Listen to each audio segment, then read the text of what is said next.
In the name of God, Father, Son, and Holy Spirit. Amen.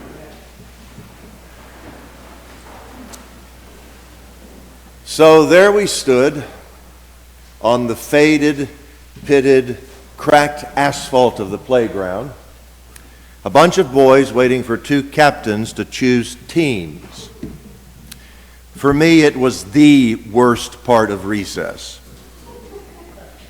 All of us hoped to avoid the shame of being selected last. Well, not all of us. There was a handful that could always rely on early selection, either because they were athletic or just popular. The envy I felt. No worries, no waiting for them. In a way, that's a petty memory. But being chosen, instead of being grudgingly allowed to play on someone's team, can make a big difference on the psyche of a seventh grader. And the same can be true of someone at any age. Consider the draft process for a professional sport and the disappointment of a player that the experts predicted would be chosen early, only to keep on falling, team after team passing on him. You can see the pain on the player's face. And it's more than just the millions of dollars at stake, more than just the pride. He's back in seventh grade again, except this time things aren't going so well. At a less prominent but no less important level, we all strive to be chosen early, first if possible, no matter what the pursuit, romance, employment, bidding on a house. We want to be selected, to feel the thrill of being picked above others. It seems a little wicked, and there's definitely a hungry ego in there, but also a healthy competitive impulse, born of a noble aspiration to excel. But when it happens, when we get chosen, an odd and unexpected sensation can creep into our guts. We become aware that being chosen, despite all of its advantages, can be a mixed blessing. It never occurred to me at recess, but with the glory of being chosen first came certain expectations, namely that you could score points.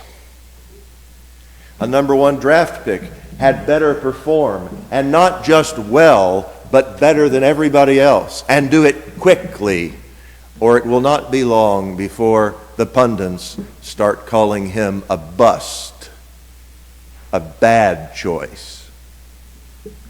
That's heavy pressure. And nobody knows it better than Elisha. Out in the fields one day, on the ugly end of a team of oxen, Elisha might have been daydreaming of greater things to come. Maybe he even prayed that God might choose him for a more exciting, a more exalted task. Be careful what you pray for, because out of nowhere the prophet Elijah showed up and threw a garment called a mantle across Elisha's shoulder. It probably looked something like this. That simple gesture chose Elisha to succeed Elijah as God's prophet. So Elisha said goodbye to his family. Things went south in a hurry for that team of oxen, and Elisha became Elijah's loyal apprentice. After a while, Elijah finished his work here on earth and ascended into heaven on a fiery chariot. And after Elisha begged him persistently to leave the mantle behind, he received it and did amazing things through the power of God. But like any prophet, or for that matter, anyone who is chosen, Elisha struggled with competing and conflicting expectations. As he strove to obey the God who chose him, Elisha also upset and angered others who wanted to exploit his powers for their own purposes. And eventually, it got pretty dangerous for him. What we learn from looking at prophets like Elisha is that being chosen requires a choice by the one who has been chosen. For instance, a person picked for a basketball team must make a reciprocal choice to play for that team. You just can't decide in the middle of a game to switch sides. It can be tempting when the other team's clobbering you, and sometimes on the playground, that is exactly what happens. The star player, the first chosen, decides to broker a swap or he's going to quit. It's a scandal. Sounds like to me you've seen it happen before. But only natural to maximize the possibility of winning. We hedge our bets at the racetrack, diversify our portfolios, and there's a measure of prudence to all that. But when we are chosen by God, those sorts of calculations and contingency plans cease to serve any purpose. Now, we're used to having options, and that sounds either or. But Jesus can be very uncompromising. In Luke's gospel, he called out to a couple of prospective disciples, "Follow me." Each asked for a little time to wrap up a few things, and Jesus criticized them both. One wanted to bury his father, the duty of any good son. But Jesus replied, "Let the dead bury their own dead." How is that even possible? The first zombie film hadn't come out yet. Another wanted to say goodbye to his family, just as Elisha did, and just as Elijah allowed him to do. But Jesus said, "No one who puts a hand to the plow and looks back is fit for the kingdom of God." What does that mean? He wanted to say bye to his family, not finish plowing a field. We often talk about how harsh and unrelenting the Old Testament can be compared with the New, but Elijah was much more lenient with Elisha than Jesus was with these men. With an impatience born out of a deep sense of urgency, Jesus demanded an immediate response because he was on his way to Jerusalem. And we know what happened there. It was going to be now or never. No waiting for a family farewell or a funeral. Being chosen requires a choice in return, and that choice, when it comes to Jesus, involves sacrifice. When God chooses us, our acceptance brings us into a covenant, into a sacred and binding agreement that bring both benefit and obligation, blessing and burden.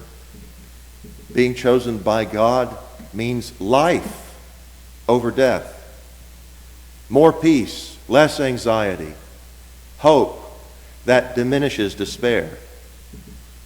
And though the option remains to revoke the covenant at any time, and in ways both small and great, we all do so regularly. Once we choose God, every other choice we make is altered irrevocably. We cannot choose God and hedge our bets or form a contingency plan to leap to the next best thing if we get bored with God or dissatisfied with God's customer service. We cannot choose God and then make choices that go against God, not without paying a price, like lack of integrity, the pangs of guilt, confusion about who we are and who we are meant to be and what we are meant to do. Of course, all of us stumble. None are perfect. If you are perfect, congratulations. But I have no idea why you're here. I mean, really, you should probably just leave right now. This is a congregation of sinners seeking forgiveness, a gathering of the far from perfect, doing the best that we can.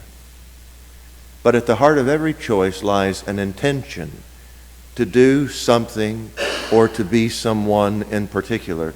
And when we betray that initial choice, we deny our identity as God's chosen people.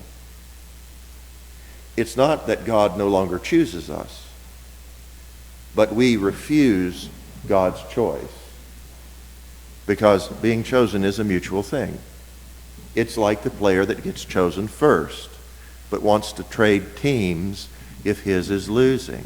His commitment wavers because that player's commitment is only to himself. He's a mercenary, part of the team, sort of, but not a real member of it. Someone who accepts being chosen with some very large and unspoken conditions attached. And our society encourages and validates that type of behavior. Look out for number one. Make a better deal whenever you can. And do not lose, no matter what. Because in our society, nothing is more despicable than a loser. And to a certain point, those impulses are part of human nature. But when it comes to holy loyalties, to the commitment we make to the God who chose us and who we have chosen in return, we can't be number one anymore. And we certainly can't be mercenaries, ready to jump ship at the first sight of something that seems better. When we accept being chosen by God, God becomes number one, not us. I almost always got chosen last on the playground during recess. And even that final slot on the team was given grudgingly. And I kid you not, there were captains who would prefer to play 5-4 than have me on their team. I was that clumsy, unskillful, and unpopular in 7th grade. It was humiliating no matter how often it happened, but I still got to play, and every once in a while someone would make a mistake and I would find the ball in my hands.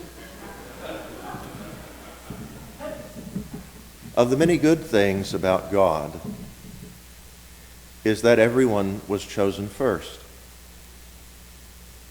You were chosen before you were born.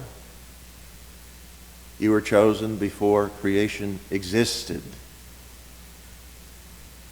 And God doesn't care about your qualifications. You can be smart or not so smart, graceful or klutzy, rich or poor, plain or glamorous. God chooses everyone to share in the grace and mercy offered by the chosen one who chose the cross for our sake. And it's not a once-in-a-lifetime thing. Every day God chooses us, which means that every day we need to make a choice to become part of the team, to honor God's expectations and enjoy the victory of life we know has already been won, while at the same time working hard to share the good news with others and declare to the world that there is another way to live, a way of truth, not lies, a way of compassion, not meanness, a way that leads us to love unselfishly and brings to us and to others joy, and to God the glory that is his due.